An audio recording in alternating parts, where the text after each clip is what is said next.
should know that he's my neighbor. He's your what? Neighbor.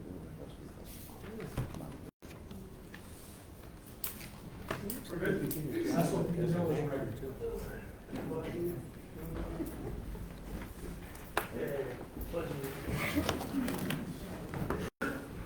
Pledge allegiance to the flag of the United States of America and to the republic for which it stands, one nation, under God, indivisible, with liberty and justice for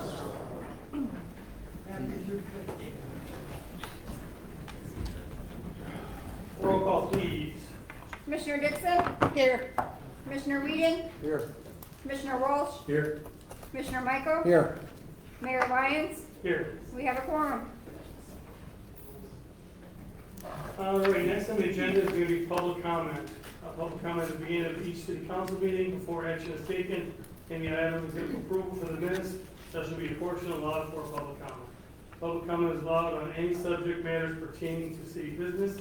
It is not restricted to matters on the agenda. No prior registration shall be required for any person giving public comment. But before speaking, the person shall state their name and their address. There shall be a 3-minute time limit to the public comment for each person. And as a reminder, address is not required, only if it's helpful to the comment. Okay. So public comment.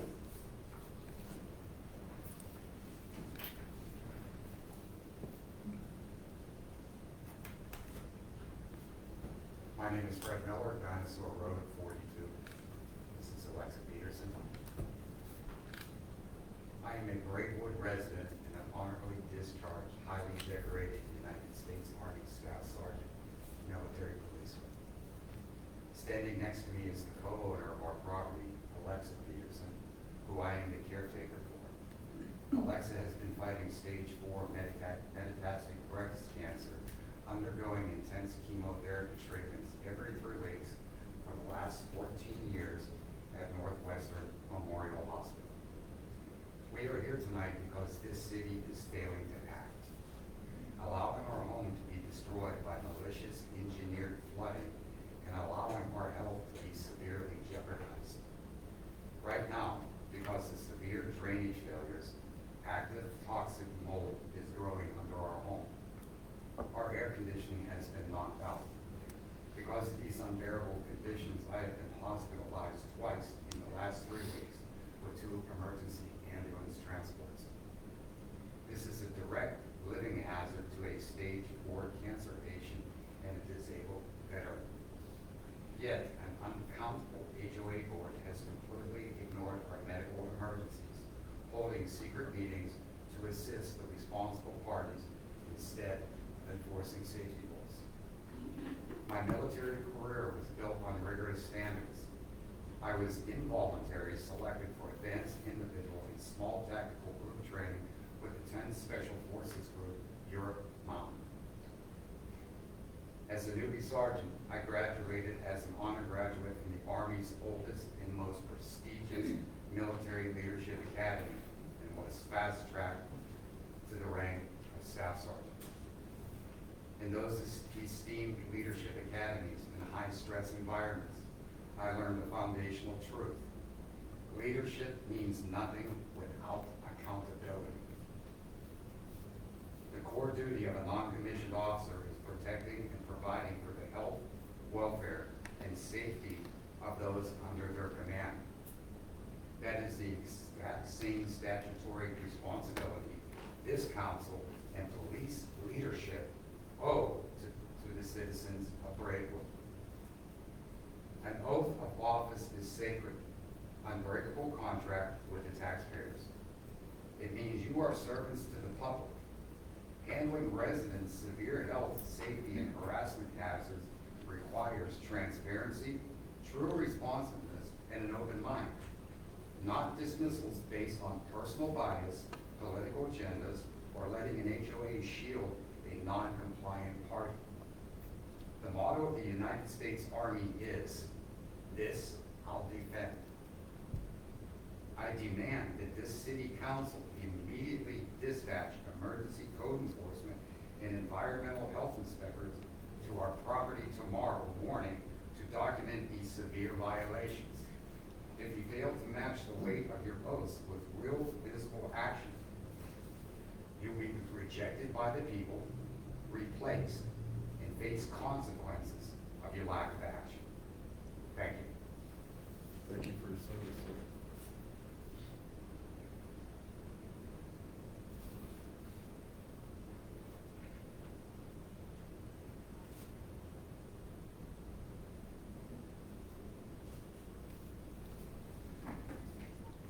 Thank you.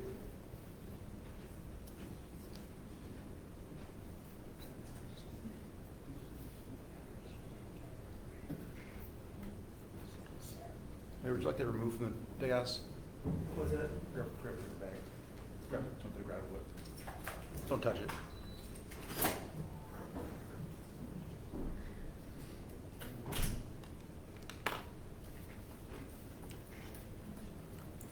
All right. Yeah, we'll just have it show me over that discussion tomorrow.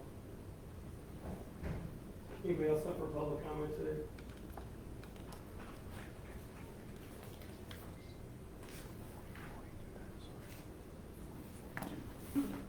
Okay, public comment, we're gonna close public comment. Okay, I need a motion to approve minutes from last Tuesday meeting, from June 23rd. I'll make a motion to approve the minutes.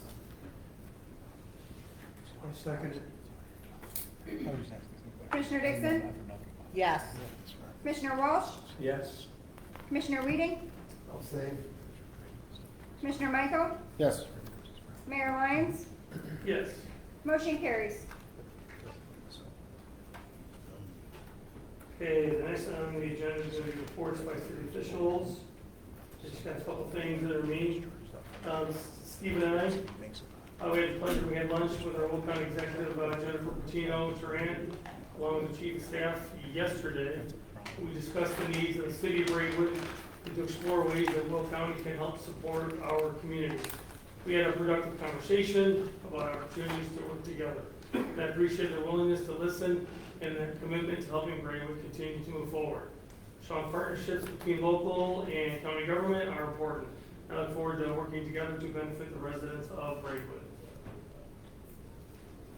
Okay, also too, I'm excited to share great news for the city of Braidwood. As a result of our recent legislative breakfast, where we welcomed our state legislators and provided them with a booklet outlining the challenges of infrastructure needs facing our community, we have been awarded a $100,000 grant to help fund important infrastructure projects. So this was something that Steve and Sarah put together. What was that legislative breakfast? It was about 7, 8 months ago, right? Where we- February or March? Yeah, so we invited our legislators here, we provided them a booklet of some projects that we wanted to do. Because of that, we just all received notification, I don't know if you got yours in the mail yet too, but we were awarded a $1,000 grant. $100,000 grant, sorry. I would like to personally thank State Representative Anthony DeLuca, State Senator Pat Joyce for their support of Braidwood, for recognizing the needs of our city. Your partnership and commitment to our community are truly appreciated. We will continue working hard to secure additional funding opportunities that improve our infrastructure, making Braidwood an even better place to live, work, and raise a family. Together, we're moving Braidwood forward. Thank you. The guys in the grant. Thank you, Sarah and Steve, for the work you put into that. Appreciate it. Okay, next up on the agenda is the city management consultant.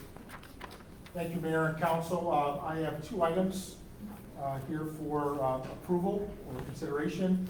First one is request a motion to approve ordinance 2026-43, granting approval of a sign variance for a pole-mounted sign for property located at 891 Easy Street, Braidwood, with the PIN number Durazio Ford.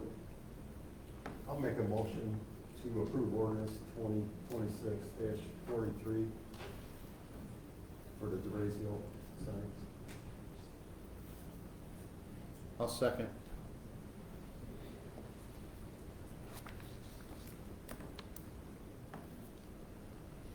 Commissioner Weeding? Yes. Commissioner Michael? Yes. Commissioner Dixon? Yes. Commissioner Walsh? Yes. Mayor Lyons? Yes. Motion carries. The next item is a request of motion to approve the final plat for common storage subdivision as we discussed at the committee of the whole. I'll make that motion. Second. Commissioner Weeding, Yes. Commissioner Walsh, Yes. Commissioner Dixon, Yes. Commissioner Michael, Yes. Mayor Lyons, Yes. motion carries. I have a report, but I just want to quickly just comment on the gentleman that was up here. We will have somebody go out there tomorrow to check it out. We do not have it on our records. We just asked Sean, we have a list of all the drainage issues. 42 Dinosaur, which I believe his address is. We do not have any record of any drainage issue as of the last couple of years. Correct, I have nothing. So we will look at it and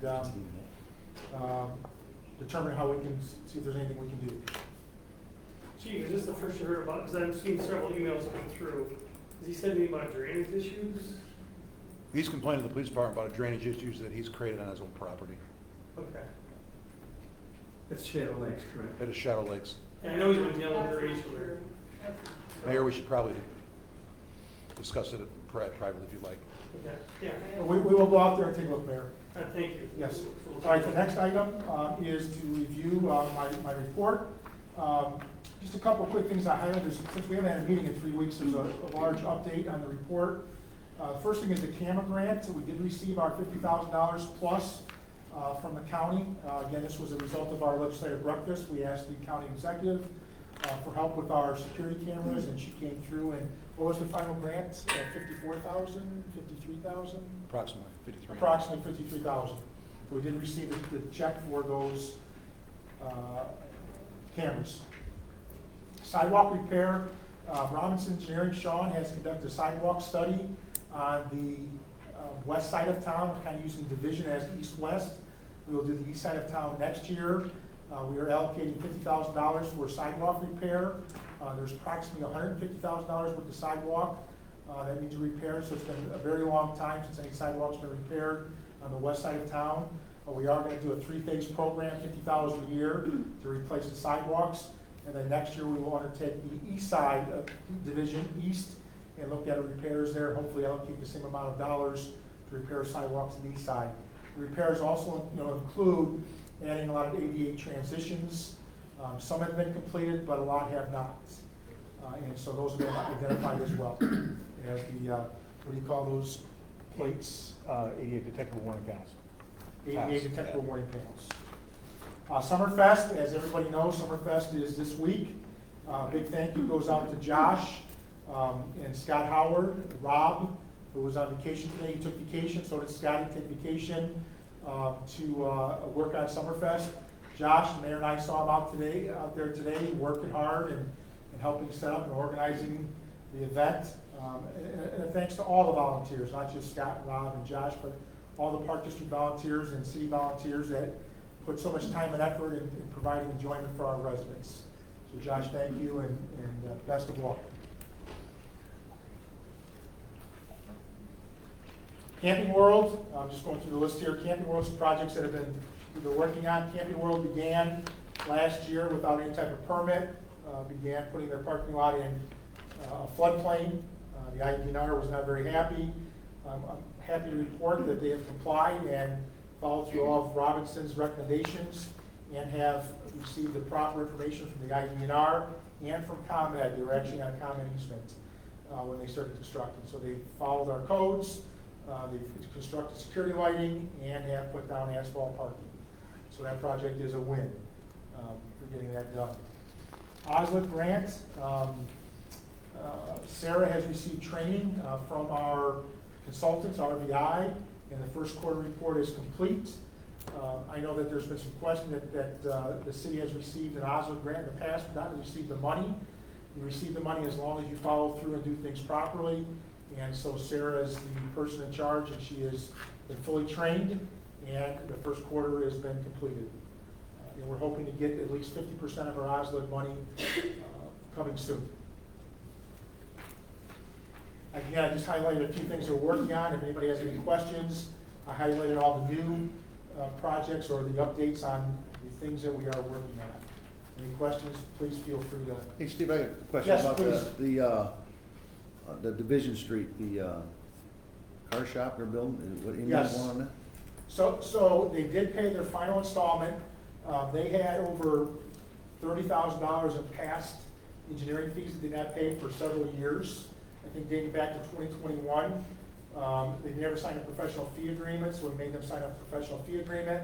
They have paid their $30,000 in 2 installments, but they made their second installment a couple of weeks ago. We did extend their permits until October. However, there has been no work completed.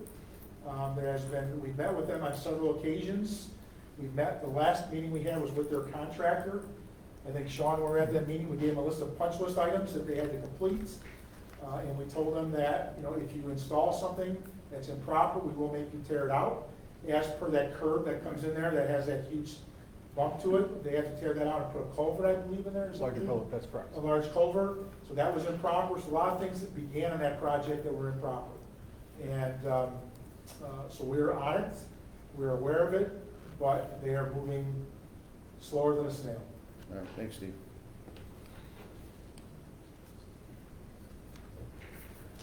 Any other questions? And just a quick shout out to Rob too. He's worked on well 1, well 4, lift stations, and there's more projects coming, right? Because we allocated several $100,000 for the water main project that's being designed now. We're hoping to be out to bid in September for the water main project where the hydrants aren't functioning. The I&I project, where we're trying to analyze where we're getting rainwater inflow. That data has been collected and we're having some recommendations. Yes, the meters will be out at the end of the month, and then we will process the data, and we should have draft report September and finalize it by October, and that will lead us into the next step of what we have to do. And what this will do, this will save the taxpayers money, because currently we've been treating rainwater for many, many years in our plant because of the piping in such poor shape, and water infiltrates and it gets into our storm sewer, it gets into our sewer mains, and then we end up treating the rainwater. So we don't know exactly our capacity right now we know what the capacity limit is, but we don't know how much actually sewage we're treating because of the amount of rainwater that we're treating. So this will really save the taxpayers dollars in the long run, that we're not treating as much rainwater as. What is the typical, like 10% is kind of 8 to 10%? Yeah, you want a 10% or less to be. 10% or less is what our goal is. I'd like to compliment Rod also. He does this unsupervised. He takes the bull by the horns and he gets it done,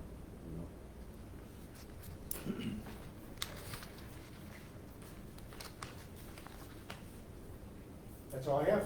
All right, thank you.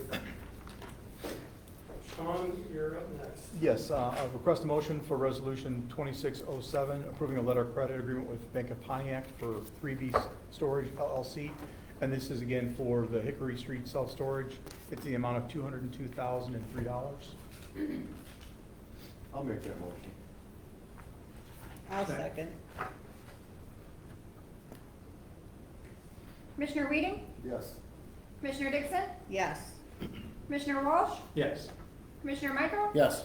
Mayor Lyons? Yes. Motion carries. And the next item was really just an update on the sidewalk replacement, as Steve mentioned. We did a sidewalk survey on the west side of town, identified sidewalks that need to be replaced. We looked at trying to allocate about $50,000 to try to see what we could do in year 1 and then basically make it a 3-year program. We had a meeting today. We had the pre-construction meeting with deconstruction for our MFT roadway project that's going to be going on. We asked D about their interest in basically doing the improvements. We looked at the actual work that we can do right now for the bid prices that they've given us.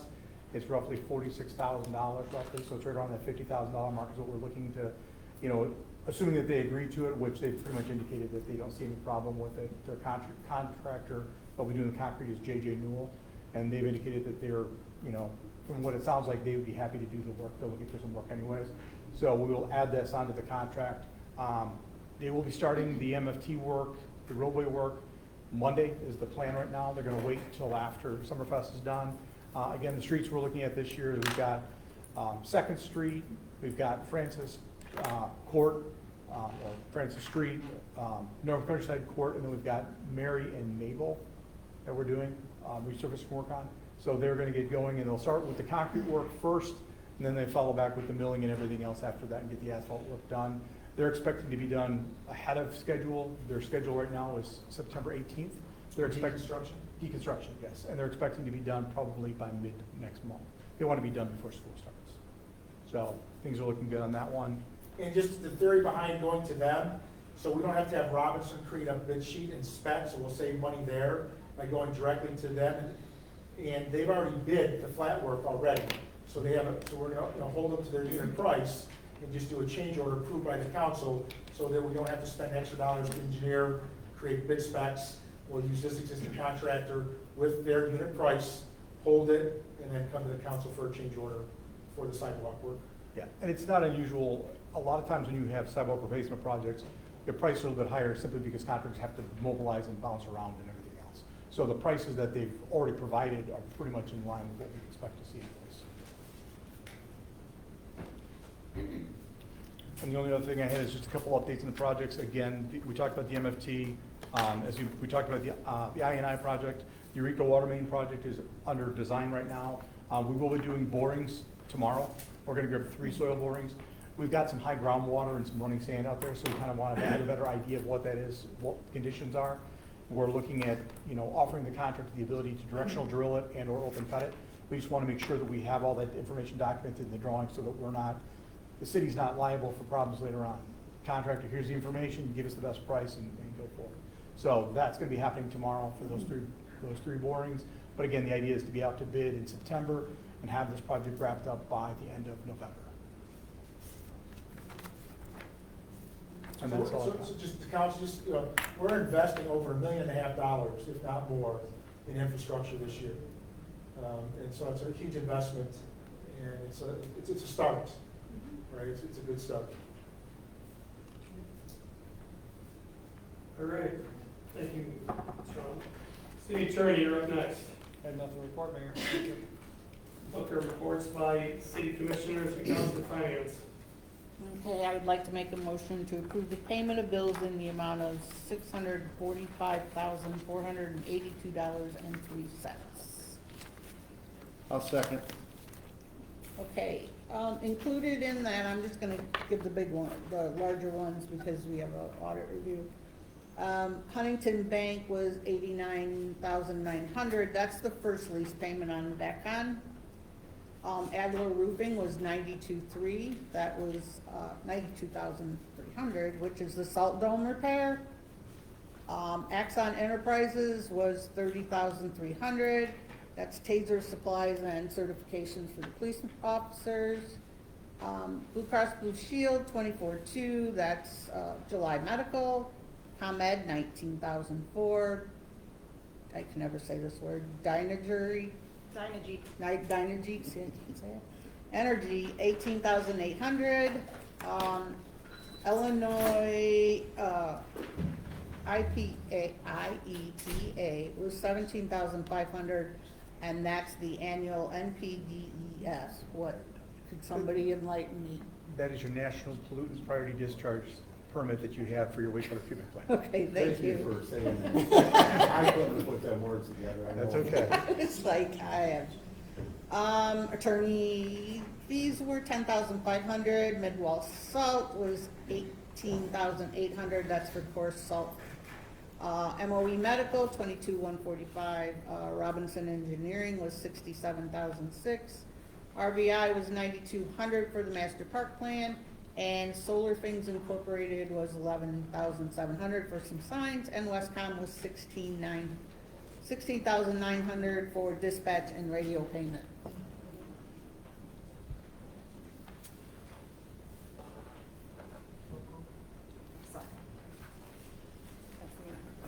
It was my fault. Commissioner Dixon, Yes. Commissioner Michael, Yes. Commissioner Weeding, Yes. Commissioner Walsh, Yes. Mayor Lyons, Yes. motion carries. I'd like to make an motion to approve payroll in the amount of $100,354.56. I'll second. Commissioner Dixon, Yes. Commissioner Weeding, Yes. Commissioner Walsh, Yes. Commissioner Michael, Yes. Mayor Lyons, Yes. motion carries. Okay, so before we get started with the audit, we've had a lot of things going on in the water billing department these last 2 weeks. The city was made aware of a delay in delivery of this cycle of water bills. So the city decided that we would waive late fees for the July 15th due date. It was due to a problem in Bedford Park where they go to process them. We had them out on time. We took them to, Catherine took them to the post office on the 29th, and somehow they had to go to Bedford Park. Some of them came back on July 2nd, and they've been slowly straggling back to the Braidwood post office in little bunches, and some of the people didn't even get their bills until Monday. Some people we have found out have not even gotten their bills. So in order to alleviate that, because there's no reason they should have to pay a late bill because of our U.S. Postal Service. So we are going to waive that for this billing cycle. And we are running a new one-time rebate that's available to customers who enroll in auto pay during the month of July and August. This promotion is valid for new auto pay enrollments only. To receive the rebate, customers must be newly enrolled in auto pay, switch to paperless billing by removing mailed paper bills from their account, and the rebate will apply after the first successful auto pay payment. What we're trying to do is get more people on auto pay so that this problem with the post office won't happen. And I mean, it's gonna happen, but it won't happen to the people who are on auto pay. So we're hoping that will kind of alleviate some people from having to pay late charges because of the post office. Also, we're going to go do away with postcard billing. We're thinking that's part of the problem. I worked in a printing plant, and when you're and we actually mail things, we have our own post office. When you're working with small things like that, machines jam up, and unfortunately, they get mangled, and they don't really get put back in the system. They most likely end up in a round file. So we're thinking that if we send them out as a letter, that it's less likely they'll get mangled in the process. Not saying it's gonna work, but that's our thought. So we're going to run a trial this August billing cycle, right? No, just July. July billing cycle. And it'll be mailed in an envelope, so you're gonna get an envelope with a letter in it from the city, and it's gonna be your water bill. We're also going to be outsourcing the printing, the folding, stuffing, perfing, and mailing of the water bills. Sarah reached out to 3 different printing companies in the area for quotes. All of the three, Allegra printing was the lowest, that's in Coal City. So they're going to be doing our water bills. This outsourcing will save the department money on printing of cardstock, the wear and tear on the copier to print on the cardstock, and labor to do the printing and tearing part of the bills. This will hopefully alleviate some of the delays we're seeing with the U.S. Postal Service, as I said. So when you get your bill this month, it's gonna be in an envelope. It's not gonna be a postcard. So everybody has to keep their eye open for it. And this will take our hands off of having to do all the manual labor to get the water bills out. They're gonna be stuffed and everything and mailed right from Allegra and Coal City. You're up. And Sarah is here from Whitley, I can't remember, to give us our 2025 audit results. Jay, can you put the microphone down for her? No, yeah. Want this one, Josh?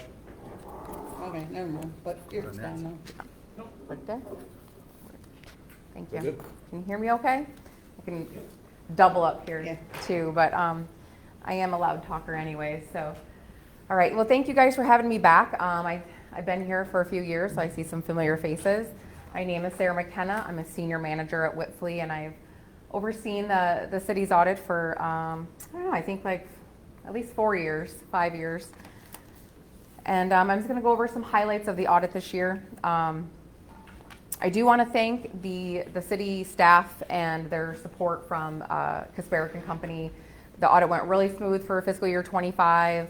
Probably the best it's gone for a while. It was a quick turnaround. There was a little bit slow end on our side in the review process, and I have a plan to speed things up for fiscal year 26's audit, so we don't get kind of hung up in that area again. But overall, it went really smooth. You might have noticed in the board packet we did put drafts in there. However, Liz, I don't even know if you've seen it yet, but I did email final reports at like 4 o'clock today. So it is finalized, it's issued, and we should be finalizing the comptroller's submission. Actually, I'll get to that. I'm kind of spoiler alert, but we'll get there. All right, so with the bound and the big reports, I want to pull back, and that's why I got some PowerPoint slides here to kind of go through. So I'm going to start with the auditor's reports. This is kind of what you pay us the big bucks for. So it's on pages 1 through 4 of the big bound report. And we did issue, same as the prior years, we issued a modified, qualified opinion for the governmental activities opinion unit. And that is related to the city has not implemented GASB 75 relating to OPEB liabilities. So that's where like retirees will stay on the city's health insurance. This could change in the future though. I know the city has talked about hiring an actuary to perform a valuation study so that we can determine what that OPEB liability should be and get it recorded in the governmental activities opinion unit. And then all other opinion units are clean, so we issued an unmodified opinion on those, so it was just the governmental activities. In addition, since the city spends over $500,000 of state and federal grant funds, it triggered what we call a yellow book audit. And under a yellow book audit, we have to follow these government auditing standards. And under those standards, we have to do additional testing on internal controls, and we have to then issue a second auditor's report here. And so I am happy to report that we didn't have any findings on internal controls and no findings on compliance. So good news there. I don't think that qualified opinion has hindered any funding or anything with your state agencies. So, it's up to you guys if you want to move forward with that. All right. So before I kind of get into the detail on this slide, I do want to just note that I did change the format of the presentation this year. In years past, I don't know if you recall, I did focus more on what I call the government-wide statements that are in the front of the report, where it's kind of like a condensed version of the financials or of all the funds, and that would include like capital assets and long-term debt and pension liabilities. But when you guys are reviewing stuff on a monthly basis, you usually look at things on the fund level. And on the fund level, those capital assets and debts and pension liabilities are not part of that. And so working with Commissioner Dixon, we thought it would be better to maybe focus on the fund level this year. So with that, I am going to start with, actually I'm going to leave it on this slide. So I'm going to talk about what's on the next slide, because the next slide will talk about some of the highlights. So I'm going to focus a little bit on some of the major changes from year to year on this slide. And then I do have the notes on the following slide. So starting with the governmental funds there on the left, the balance sheet assets increased $2.1 million. This was related to cash and interfund receivables. We had an increase in liabilities of about $1.7 million, and that relates to interfund payables. And so I am going to go into a little bit more detail, but the result of those interfund loans is a result of an audit adjustment. So we had to do an audit adjustment related to negative cash and what we call your commingled accounts at the bank. So it's like one bank account for multiple fund cash accounts. So we had to do an adjustment, and it created these interfunds. And so that's the cause of the swing that you see here on the screen. And I am going to go into that in a little bit more detail because we did also have a management letter comment about that. The total fund balance for the governmental funds is 7.3 million, with 3.4 being unassigned. And so the unassigned is essentially, open for the commissioner's discretion to be used as needed for operations or however you feel fit. So that's kind of why I want to point that one out. And I guess I forgot to clarify, the governmental funds, it's easier to explain what it doesn't include. So it's basically all of your funds except the water fund and your fiduciary funds, like your police pension and stuff like that. All right, so then still on the governmental fund, so going down to the bottom half, the statement of revenues, expenditures, and changes in fund balance. The main focus here is on that bottom row, the net change in fund balance, which was an increase of $770,000 for fiscal year 25. The increase in revenues mostly related to property taxes, and the increase in expenditures mostly related to public safety, related to payroll and police pension expenses. In the full report, pages 18 and 20, I did want to point out, it does discuss the differences from how we get from their governmental funds to your governmental activities and your government-wide. So if anybody is interested to see that information, that details on pages 18 and 20. All right, so going to the right side of the screen here, the proprietary fund. So the proprietary fund is essentially just your water operations fund. That's what that represents. The statement of net position, assets remain fairly stable compared to fiscal year 24. The liabilities decreased $693,000, and that relates to the principal pay down on the EPA loan. That was the result of that. Going down to the bottom half of the proprietary fund information, again, the main focus is on that bottom row, the change in the net position. There was an increase of $677,000, so that's good. We like to see increases. And the increase in revenues is mostly related to a capital contribution of about $287,000 for water and sewer infrastructure. Total expenses increased to $474,000, but when I looked at the detail, there wasn't really anything that jumped out. It was just nothing really individually was material of that variance. So just kind of spread out through all of the water fund expenditures. Any questions on any of that before I move on? Net change in fund balances on the left-hand side of the balance sheet. Yep. Is that a decrease of $500,000? It's just compared to fiscal year 24. Yeah. So you still had a net income for the year, Right. but compared to the prior year, it was a higher net income Okay. kind of thing. It was higher in 24 to 25. Right, yep. Okay, thank you. Yep. Okay. So I just kind of went over this slide while we were kind of reviewing that financial, so we'll skip this. In addition, we decided to add in some information on the city's operating fund budget to actual schedules.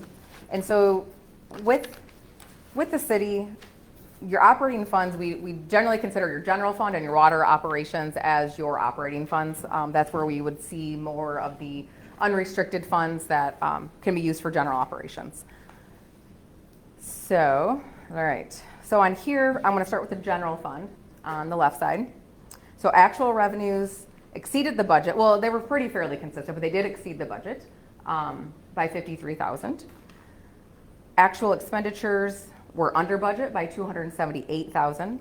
And that was mostly related to there were some grant expenditures that were budgeted that weren't spent. So I think there was maybe some grants that were expected to come in that maybe didn't in fiscal year 25. But either way, we had a positive result with an increase of $293,000 in the general fund balance. So that is good news. Moving to the right side, to the water operations budgetary schedule, actual revenues exceeded budget by $606,000. And essentially you can see basically all the revenue sources were up from the prior year. Actual expenses were under budget by $71,000, so fairly consistent. No, nothing really jumped out as to what caused that increase or what caused it to be under budget. So overall, like I said, again, positive result of $677,000 increase in that fund. So good news there. All right. So that's just kind of the summary of what I just talked about. I threw in some pie charts this year, just quickly to go over these. So this is just a combination of your governmental funds and your proprietary funds. So again, it does not include your fiduciary funds in there. But overall, taxes and charges for services are the city's main source of revenues for both years. So pretty consistent revenue sources for the 2 years. Probably no surprise there. Moving on to expenditures and expenses by function. So again, just a combination of just the governmental and proprietary funds. The city's main functions here are public safety and water and sewer for both years. So again, pretty consistent year over year. And I did want to point out, I wanted to show this by function. That's just how governmental accounting standards require us to report expenditures. So and I thought it would be fit to show that. I know you guys kind of go down to like a department level, but we kind of some departments go together under some of these categories and stuff. But any questions on that stuff? Anything? These reports, they're kind of like a year-to-date comparison? Yeah. Yeah, Yep. okay. Exactly. Thank you.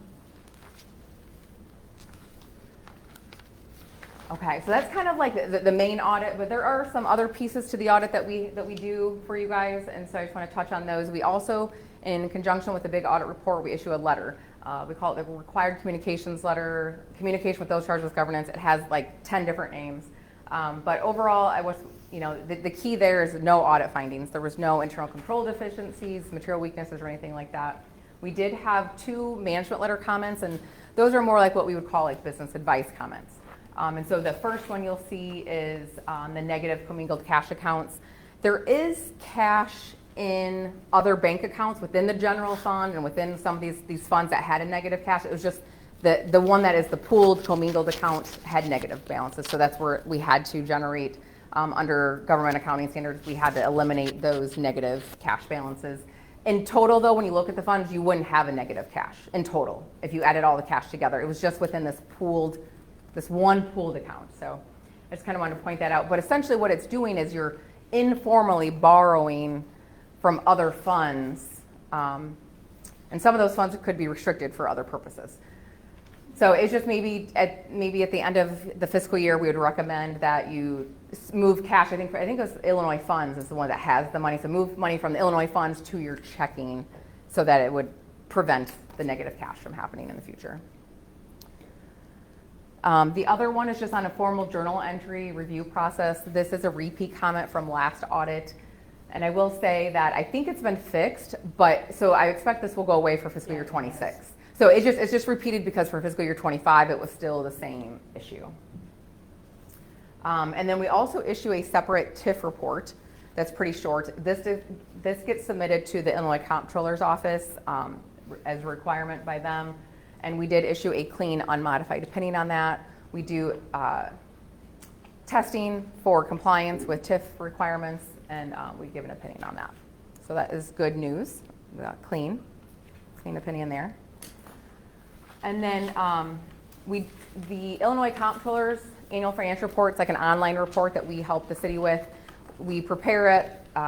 Liz and Kasperick will review the drafts of that, and once they approve it, we'll submit it along with the final audit report, and then that should stop any fines that the city would be accruing at this time for the fiscal year 25 audit, because it was technically due at the end of December. And I think that is. So we'll probably get that submitted tomorrow just because of the timing. I think the TIF will be submitted this week too. Okay, perfect. Talk to her. So I did want to note with the TIF, just a reminder that now that we've issued the 25 audit, you will want to schedule the joint review board meeting I've already got before we start, or before we finish the 26 audit. Yes, at least get it I've got it in scheduled. process. Okay, perfect. And I think that's it. I don't know for sure. Sometimes we have to, there is another requirement for the Illinois GATA website, Yeah, we have the to do that cipher. too. So if you need an in relation to opinion from us, let me I know. will. We can get that turned around pretty quickly. We already included that service and the fees related to that were Yeah. part of the regular audit engagement letter, so we didn't charge it until we actually perform the work, but, Yes, we will need that. okay. So let us know. So usually I think Kasperick will help you prepare it, and then he'll send us a copy of it, and then we'll ask maybe for support for certain things, and we can usually get those turned around pretty quickly, so. And I think that's all I have. Any other questions? Commissioner Dixon, I just want to let the council know that when I did talk about the OPEB, we are going to do that. I believe we hired Chris's firm, as we need to know our post-employment liabilities. Yes. Pension and health insurance, or whatever else might be out there. I believe Chris's firm is doing that, correct? Yes. Yes. They have actuaries? They are getting a list of actuaries. Okay. Gotcha. So we will be hiring an actuary so that we can get that done. Okay, perfect. We are addressing that. Perfect, yep. All right, well, thank you for Thank having you. me. Thank you. Thanks.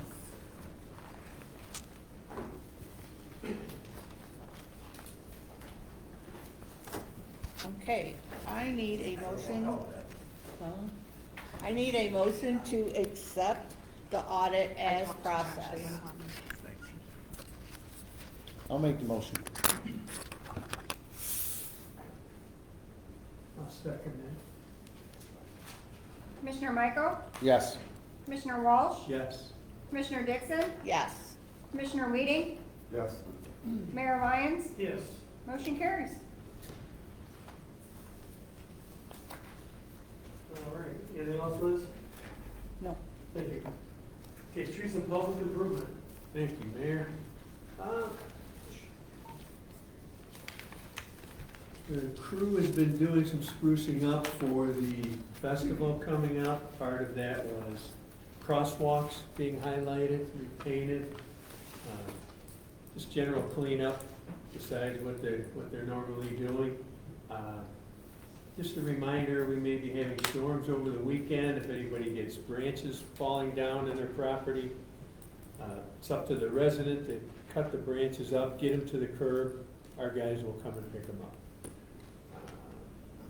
That's pretty much all I have, man. Thank you. I saw you guys putting drain tile in today, that you guys knocked that out pretty quick. Yes. And they're doing a Where nice was job. that, Kenneth? Yeah, Yeah.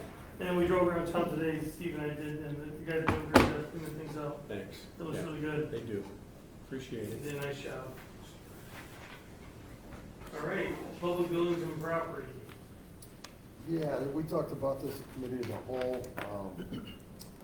I'd like to make a motion to approve ordinance 2026-44, waiving competitive bidding and approving proposal from Exline Water Solutions USA Inc. to repair a sewer inflow pump and complete mechanical services included to repair air handler. It is more of an emergency. This thing went down and Rob, to give us some information into the earlier meeting, and explained it in detail. They are a very good company, worked with them for years here at the city, so I think we should move forward. I'll make the motion. You made the motion. I'll second, I'm sorry. Commissioner Weeding, Yes. Commissioner Michael, Yes. Commissioner Dixon, Yes. Commissioner Walsh, Yes. Mayor Lyons, Yes. motion carries. And then, quick list of some of the things that George and the guys have done this week. 5 meter repairs, 2 water leak repairs, 2 hydrant replacement repairs, and 87 locates. Good job, George. That's all I have, Mayor. All right, yeah, thank you. Well, I failed to put it in my report, but Warren went out and got several price quotes for the ramp and new deck at the food pantry. And Warren and I worked on the low bidder. We have sent a contract out to the low bidder, a new price, he's filling out the contractor form, so hopefully he should be working on that shortly. I didn't have a conversation, when you talked to him, did you let him know that the city was doing a demo and he was just doing the deck? Say that again, I'm sorry. I said the original quote, we had demo and replacement, Yes, and we talked with the city guys, they feel confident they can do the demo. okay, I will let him know. Yeah, Yep. so the demo should come out of the contract. Yep. I think he had like $900 for demo or 950 something. or something, yeah. Yeah, yep, and that was separate, yep, so I'll make sure he knows that. Okay. All right, thank you, Warren. Next up is public health and safety. All right, Mayor, I got the police activity report from June 23rd to July 13th. We had 493 total calls of service. We had 56 case reports. We had 12 subject arrested. Total arrests by charges were 21. Number of traffic stops was 183. We issued 41 citations. Written warnings were 104, and total number of P tickets were 20. And in the abandoned and improper vehicles brought into compliance on private property, we had a total number of 2, and by tow was 0. And again, I just want to say that this weekend is the Summerfest. We want to be safe. There's going to be a lot of kids out on bikes, a lot of people walking. Let's pay attention and make it a safe weekend. And that's all I have there. All right, thank you. Do we have anybody here from planning and zoning? Steve? Just the next meeting is August 10th. I'm sorry, go ahead. You got it, go ahead. Next meeting is August. Come on, now, there was a meeting last night, don't you want to share those? We were talking about that, though. You already have that last day. Yeah. And at that meeting, we'll be presenting the Parkside Master Plan that has to be adopted by the Planning and Zoning Commission. What time was that meeting that you speak of?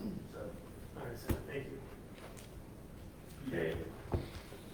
Next on the agenda is old business. Does anybody have any old business? Okay, move on to new business.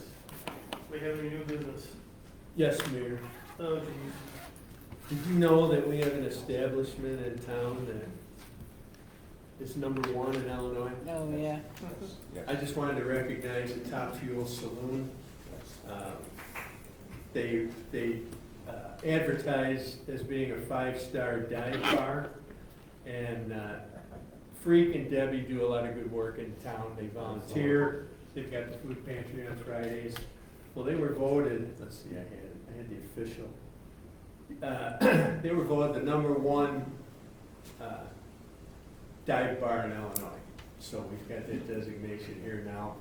Deb told me that the national voting begins in March. So keep your eye out on Facebook. You can vote on Facebook, and maybe they'll advance maybe in March Madness next year. So that's all I have. So Dale, Yes, as sir. the street commissioner, Yes, is it sir. something that we honor them with a sign? Yeah, that's a good idea. I didn't think of that. If I can email IDOT and see if that's something maybe they'll put up like You street can try sign. that, I got it, or even right on Hickory. I know Freak would be all for it. We Oh, can't yeah. get that. Yeah. You can put it up along with the Blatz, Hams, Yeah, there you go. next to the ribbons on the sign. But Have you had their alligator Good bites? idea. Have you had their alligator bites? No, Pretty good. no. The way They that, do have way good- that IDOT operates, we might get a permit in 2029. They do have good food there, so. But, thank you, that's a good idea. Yeah, doing those things. Okay, anybody else got new business? Steve? I do not. Yes, you do. I do. We're working on our Cubs. logo. Oh, logo. We are working on a logo. You did email out to the other board members. I just emailed it probably about 5:30, 6 o'clock. So we use some different shapes and sizes and so forth, and Sarah did a great job of being creative and working with it. We did talk to a printer and how it would go on backdrops and shirts and so forth. And we took the information we received from the visioning session, we came up with a mantra or a slogan, building tomorrow together is kind of what we came up with. Together means obviously community. We really talked about community in small town, and we're building something special here. So I think that's pretty appropriate. Please give us our feedback, and as I said, that about 5:30, 6 o'clock today. It's hot off the press. All right, thank you. Any new business? Executive session, do we have any executive session? Okay, the next item is next meeting. The next regular council meeting is scheduled for Tuesday, July 28, 2026 at 7 p.m. The next committee of a whole is scheduled for Tuesday, August 11th at 6:30. Do I have a motion for adjournment? I'll make that motion. I'll second it. Commissioner Reading, Yes. Commissioner Dixon, Yes. Commissioner Walsh, Yes. Commissioner Michael. Yes. Mayor Lyons. Yes. We have adjourned.